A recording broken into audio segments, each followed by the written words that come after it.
Halo, selamat pagi. Bertemu lagi dengan Kak Budi Baik Budi. Kali ini Kak Budi mau bercerita nih untuk teman-teman semua yang ada di rumah dan dimanapun berada. Karena hari ini ternyata spesial sekali. Hari ini ternyata ada yang ulang tahun. Siapa yang ulang tahun? Hari ini yang berulang tahun adalah si Kancil. Kancil hari ini berulang tahun dan dia mengundang 3 sahabat baiknya. Tapi Kancil bilang kepada sahabat-sahabatnya itu bahwa kalian datang ke rumahku tapi tak perlu membawa apa-apa. Aku tak ingin merepotkan kalian. Aku tahu sekarang situasinya sedang sulit. Sudah datang saja ke rumahku. Dan akhirnya pagi itu sahabat yang pertama datang. Sahabat yang pertama adalah selamat pagi. Halo Kancil, aku datang memenuhi undangan. Ya, dia adalah sahabat pertama Kancil yaitu si Monyet. Si Monyet datang dengan membawa beberapa buah kelapa yang sudah disiapkan. Kancil, selamat ulang tahun ya. Nih, ada hadiah untukmu. Terima kasih, Monyet. Kan aku sudah bilang, kamu datang saja tidak perlu membawa apa-apa. Aku tidak ingin merepotkan kamu. Oh, tenang saja. Kamu kan sahabat baikku. Sudah, ini untukmu. Oh, iya tapi, aduh, yaudah deh, aku terima. Aku taruh di dalam ya. Iya. Tak lama, sahabat yang kedua pun datang. Sahabat yang kedua adalah selamat ulang tahun kami ucapkan. Kancil, selamat ulang tahun ya. Terima kasih Tupai. Wah, ternyata kamu hadir juga. Iya. Kamu bilang kemarin aku nggak usah bawa apa-apa. Oh iya benar Tupai, kamu datang aja. Aku ingin merepotkan kamu. Tapi nih, aku sudah bawa kelapa untukmu. Kamu tidak usah repot-repot. Udah. Ini dibawa pulang aja. Bukan, ini emang untuk kamu. Aku sudah menyiapkan buah-buah ini untukmu. Kamu kan sahabat baikku. Aduh, ya udah deh. Makasih ya Tupai. Akhirnya Kancil kembali masuk membawa hadiah dari si Tupai. Dan sahabat yang ketiga pun datang. Dia adalah selamat pagi. Hai Kancil, happy birthday to you. Ternyata sahabat yang ketiga adalah si burung kakak tua. Kancil, selamat ulang tahun. Ini untukmu.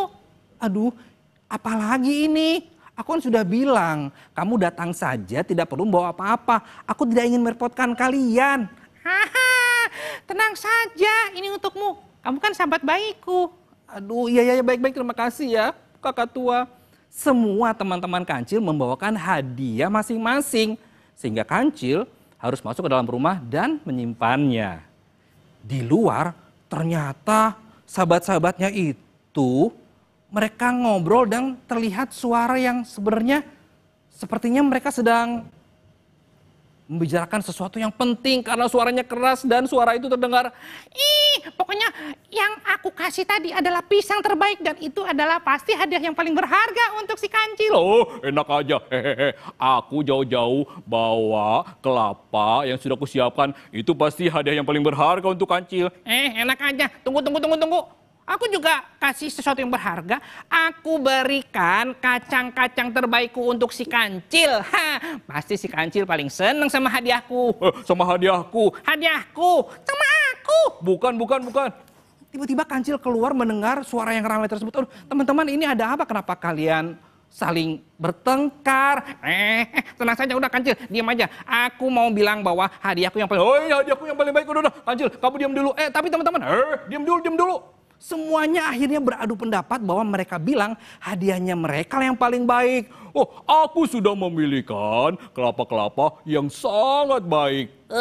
Aku itu sudah mengumpulkan kacang-kacang pilihan yang tidak ada di muka bumi ini. Hanya untuk sahabatku. Aku juga. Itu pisang-pisang yang sudah matang dan siap dimakan. Pasti rasanya paling enak dan itu yang paling berharga. Punya aku. Aduh, teman-teman. Aduh, ini ada apa sih? Udah. Kamu masuk aja dulu. Udah. Iya, sana Kancil. Kamu diam dulu di dalam. Akhirnya Kancil kembali masuk. Saat dia keluar, dia tidak boleh berbicara apapun. Lalu dia masuk lagi, keluar lagi, dan mengatakan hal yang sama dan terus berulang hingga akhirnya teman-teman berhenti. Ini kenapa aku disuruh masuk terus? Kan aku tuan rumahnya. Oh iya juga. Teman-teman, bagaimana kalau langsung kita tanya saja sama si Kancil, sebenarnya hadiah siapa yang paling berharga? Boleh juga. Oh iya ya, aku setuju. Pasti punya aku. Oh pasti punya aku. Kancil. Iya, kenapa sih teman-teman? Kita pengen tahu nih, dari hadiah-hadiah yang tadi kamu terima, mana sih hadiah yang paling berharga menurutmu? Oh, jadi kalian bertengkar karena kalian ingin tahu hadiah mana yang paling berharga untukku? Oh iya, apakah itu kelapa dari aku? Pasti kacang dariku kan? Ih, pisang dariku kan? Oke, teman-teman, kalau kalian ingin tahu, aku ambil dulu di dalam ya. Oh iya. Semua sahabat Kancil menunggu di luar untuk melihat hadiah siapa yang dipilih oleh si Kancil. Tak lama Kancil keluar lagi dari rumahnya dan akhirnya dia membawakan sesuatu yang membuat semuanya kaget. Oh, Itu apa? Ini hadiah yang menarik dan sangat berharga untukku. Kok bukan kelapa? Kok bukan kacang? Bukan pisang. Itu apa Kancil? Ini adalah kue buatanku sendiri. Kue pi kecang. oh, mie kecang. Mie kecang. Mie kecang apaan sih?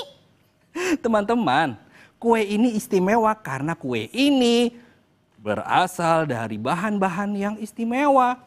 Kue pi kecang ini adalah kue yang terdiri dari pisang, kelapa, dan kacang. Dari kalian semua. Iya, dari tadi kan kalian sibuk saja beradu pendapat, tapi kalian tidak mau mendengarkan aku. Akhirnya aku bikin sendiri deh. Ini dia kue yang dari bahan-bahan kalian semua. Wah, ternyata hadiah yang kita berikan bisa disatukan menjadi makanan yang menarik. Iya, itu ternyata hadiah dari aku juga. Sama dari aku juga. Ya sudah teman-teman, sekarang kita makan bersama yuk. Dan akhirnya hari ulang tahun Kancil yang istimewa dikumpulkan dari bahan-bahan yang diberikan oleh para saha. Kalian ingin tahu hadiah yang sangat spesial hari ini adalah kehadiran kalian semua.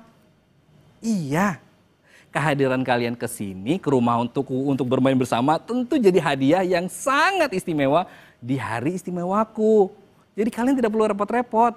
Kalian datang saja, aku sudah senang. Karena kita bisa bermain bersama, seperti biasa. Wah, akhirnya semua sahabat pun tahu yang diharapkan oleh Kancil adalah kehadiran mereka di hari istimewa sahabatnya si Kancil. Dan itu akhirnya membuat semuanya senang. Terima kasih teman-teman. Terima kasih Kak Budi. Terima kasih. Salfok banget suaranya bisa berubah-berubah gitu ya. Aduh. Dan dalam waktu yang cepat sekali ya. Coba di segmen ini suara Kancil semua ya.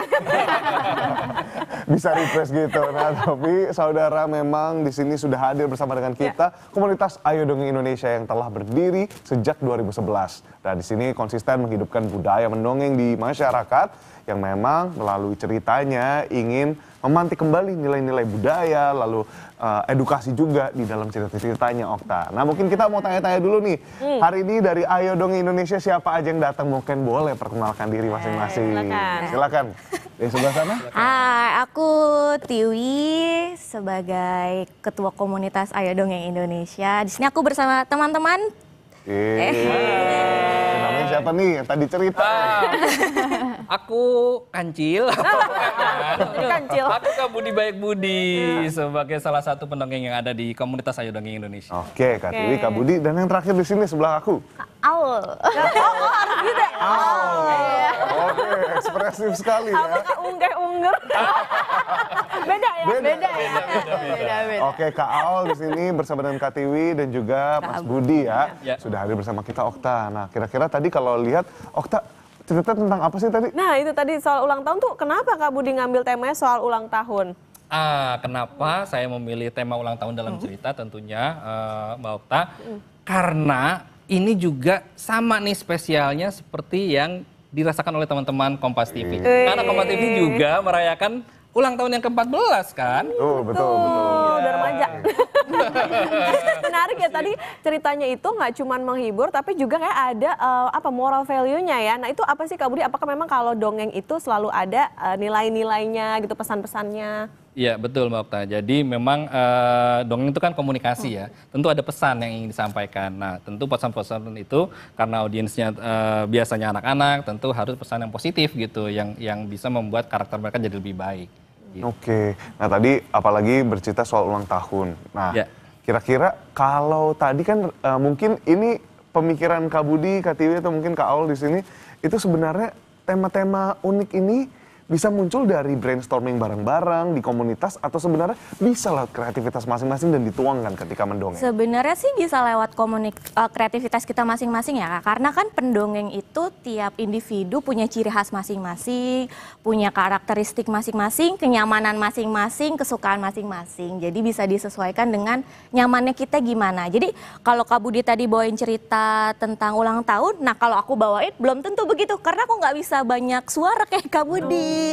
Gitu, mungkin aku akan bermain di narasi atau di yang lainnya sesuai dengan kenyamanannya aku gitu. Kalau Kak Budi karena bisa banyak suara, nah dia lebih nyaman seperti itu. Oke, wah ini menarik sekali ya karena memang berarti di dalam komunitas Ayo Dongeng Indonesia ini belajar banyak sekali metode-metode mendongeng ya.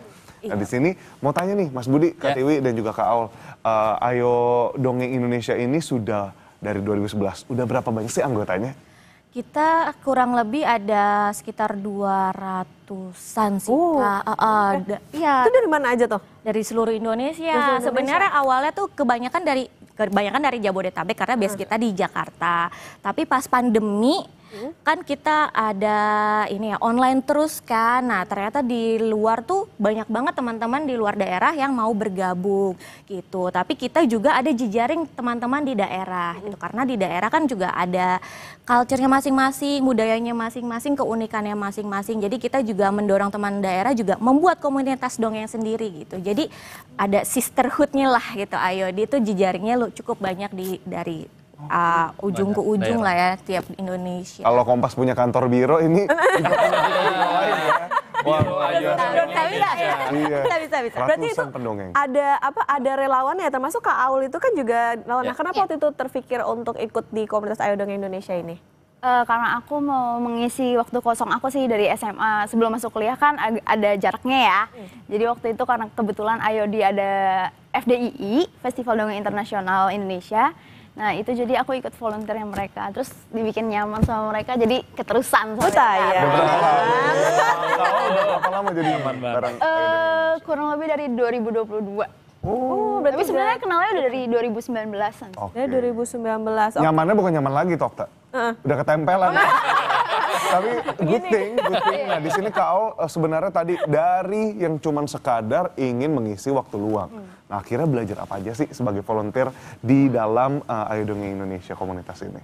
Banyak sih, banyak banget. Kadang aku diajarin dongeng juga, terus habis itu bikin kriya, terus jadi energizer, bahkan jadi tim produksinya pun kadang diajarin gitu loh. Kayak pegang mic, suruh cek sound gitu sih. Banyak banget kalau misalnya. Oh, jadi memang End to end ya? Iya, bisa jadi apa Inilah Palu Gading kita inginkan.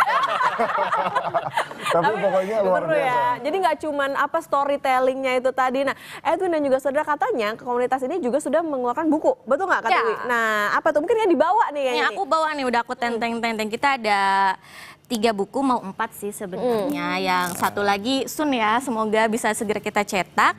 Yang pertama itu kita karena di teman-teman relawan juga ada kelas selain dongeng, kita juga ada penulisan cerita. Nah dulu banget sempat kita bikin buku Dongeng Ajaib. Ini karya teman-teman relawan Ayo Dongeng Indonesia. Waktu itu kerjasama dengan Naura. Lalu kita juga dulu merayakan 10 tahun gitu. Kita bikin kisah petualangan baru nih yang bikin founder kita Kak Ayo. Terus ini ada buku hasil penelitian kami di Kepulauan Seribu. Waktu itu kami disupport oleh Badan Bahasa untuk meneliti ke cerita-cerita di Kepulauan Seribu, lalu terbitlah buku ini gitu. Yang terakhir sebenarnya kami ada penelitian dari Aceh Kak, cuman masih proses editing jadi belum. Oke, Semoga bisa segera liris. Ya, itulah tadi yang dibilang bahwa melalui dongeng itu juga bisa mengenalkan tadi soal budaya gitu ya. Dan cakupannya walaupun hanya di Jakarta tapi bisa ada di mana-mana ya. Iya. Jadi risetnya itu sampai kemana-mana. Nah di sini tadi kita lihat di dalam buku-buku itu di atas tadi ada beberapa logo pun tadi di sini Kak Aul udah nyebut sempat ada dongeng internasional ya, festival dongeng internasional. Nah kira-kira kolaboratornya siapa saja, sudah berkolaborasi dengan siapa saja, tapi ditahan dulu jangan dijawab. Usai jeda berikut ini tetaplah bersama kami di Sapa Indonesia Akhir Pekan.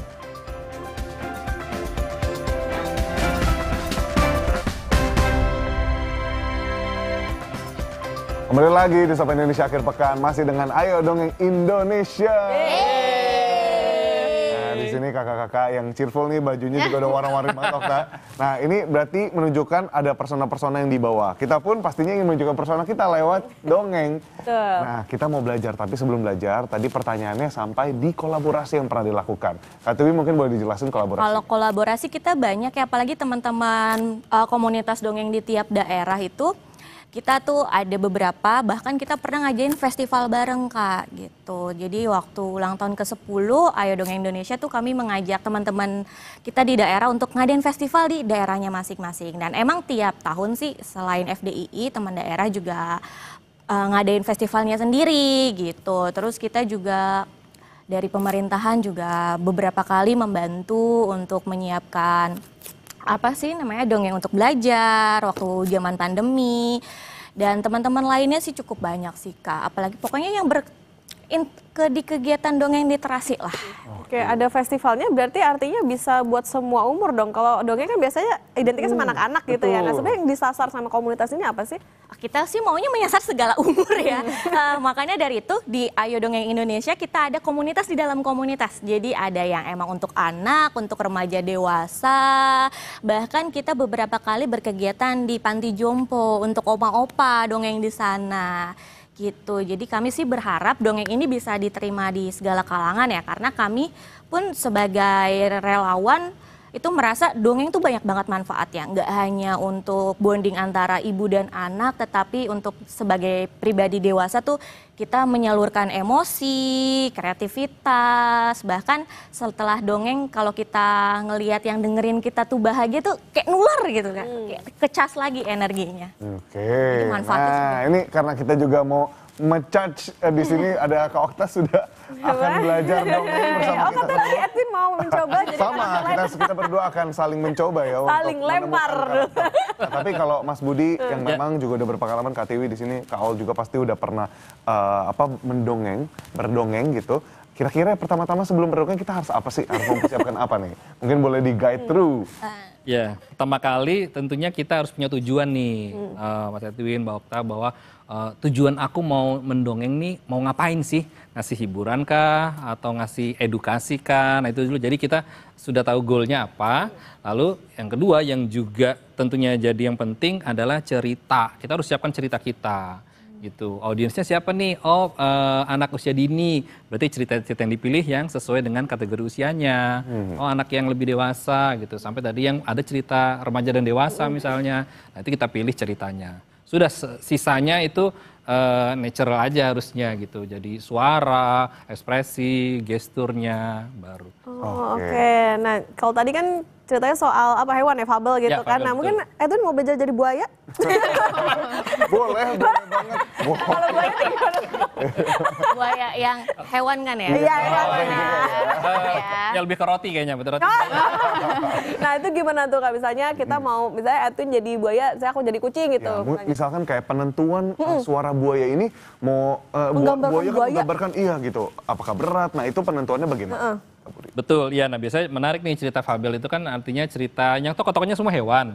Tapi sebenarnya mereka mewakili sifat atau karakter manusia. Misalnya buaya itu mewakili manusia yang licik gitu kan, yang punya niat jahat biasanya gitu. Atau kancil tuh yang cerdik gitu, yang bisa cari solusi dalam waktu cepat. Nah, udah dipilih aja berarti suara yang agak mungkin menakutkan sebagai sosok yang menakutkan itu berarti suaranya harus juga berat, rendah gitu. Kalau mau ada tambah-tambahan gimmick misalnya, iya aku buaya gitu, itu boleh gitu. Karena dia adalah sosok yang diibaratkan sesuatu yang ingin menguasai gitu. Jadi dia harus lebih besar misalnya. Oke. Kalau kancil sebaliknya, Mbak. Nah kalau Kak Tiwi tadi bilang Kak Tiwi mungkin metodenya berbeda nih berdongengnya. Kalau Kak Tiwi biasanya kayak gimana? Dan boleh nggak di-share, diceritain?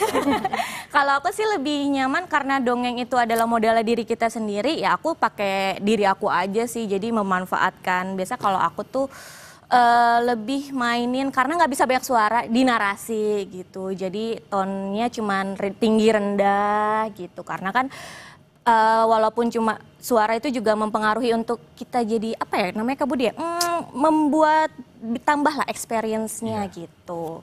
Itu sih Kak. Tapi kalau untuk tokohnya biasanya aku hanya membedakan ya besar kecilnya aja gitu. Jadi nggak yang terlalu memaksakan, oh aku tuh harus bisa 10 suara gitu. Nah itu enggak, karena kalau mau banyak seperti itu kan kita tuh harus latihan ya, betul. itu harus latihan yang sering dan apa. Dan aku tuh memang kurang nyaman untuk banyak suara. Nah, tapi kalau untuk alat bantu lain, nah bisa aku gunakan Kamishibai. Jadi seperti chart gambar itu, jadi ada papan gambarnya di sini. Nah, aku cerita narasinya gitu. Jadi ngajak anak tuh tetap fokus di gambarnya, terus aku narasikan, ceritakan gitu. Jadi ada experience yang berbeda.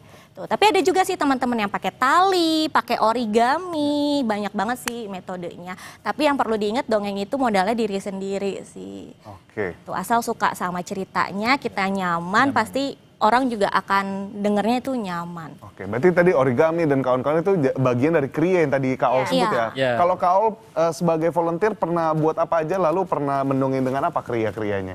Kalau kriya dan dongeng tuh biasanya Ayodi dipisah. Jadi sesi dongeng ada, sesi kriya ada oke, gitu. oke. Jadi tapi biasanya nyambung. Jadi satu tema nih, misalnya temanya lagi kereta api, nanti dongengnya tentang kereta api, kriyanya tentang kereta api juga gitu. Oke, jadi banyak kreasi ya. Nah, coba Kak Budi ajarin kita, misalnya Edwin jadi buaya, aku jadi kancil. Coba ya.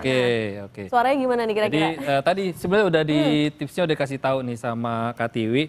Jadi cuman cukup tinggi rendah aja bahwa suara yang buaya bisa lebih rendah, lebih berat gitu. Tapi kalau kancil bisa lebih tinggi atau kecil gitu, seperti anak-anak. Oke, misalnya gini. Kati, Gimana? oke. Nah? Apa? Iya, Udah itu nggak sabar bener. kayaknya, udah nggak Berantemin. sabar Nah, ya. jadi sekarang kita coba ceritanya soal buaya yang akan mengejar kancil. Nah, nanti Kak Tiwi, Mas Budi, sama Kak Aul nilai 1-10 ya. Oke, siap. Kancil, Lebih ke buto hijau sih. Jadi kancil, mana kamu? Aku lapar. Apa namanya? Buaya. Oh, buaya. Permisi ya, aku mau numpang lewat. Aku hanya numpang lewat, jangan makan aku. Tahu? Tidak, aku lapar. Anjir, emang kamu belum sahur ya? Kamu puasa? Nah, kalau ini jadinya banyak jokesnya. Gak apa-apa, gak masalah. Oke, 1-10. 10 dong.